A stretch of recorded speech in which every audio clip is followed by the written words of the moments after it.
things are not all right in this society. I think that I first encountered the phrase New Age in the writings of Helen Petrovna Blavatsky. She wrote in the 20s. I read her in the 50s. The New Age has been with us for a long time, so long that there's nothing new about it. And in fact, the reason I call it the archaic revival is because I think we can understand this movement if, instead of accentuating what about it that is new, novel, and never before seen, instead we emphasize that this is a profoundly conservative impulse. A conservative impulse that would set the hair of George Bush and his skull and bones buddies standing on end. Because when we talk about conservative, we're not talking about returning to the era of Eisenhower. We're talking about returning to the era of Isis, Astarte, the great horned goddess of the high Paleolithic.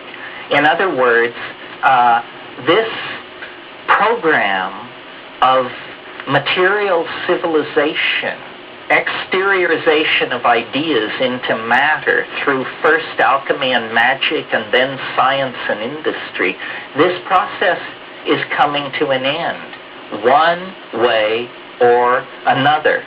We are either going to plant ourselves and most of the rest of the life on this planet by blindly pursuing this cultural model until we run it right over the edge into the apocalypse, or from the genes, from the bones, from the oceans, from the forests, from the glaciers, there is going to have to come a turning point, a change, a revulsion so profound that it allows us, by the tens of millions, to change how we think about reality, to change how we live. And I have ended up an advocate for the psychedelic experience, not because I think it's easy, not because I think it's surefire, but because I think it's the only game in town, the only chance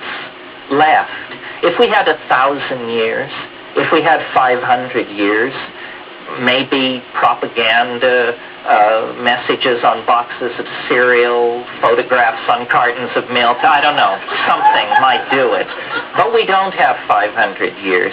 We must come to a screeching halt now, because we are barreling toward the brink of ruin.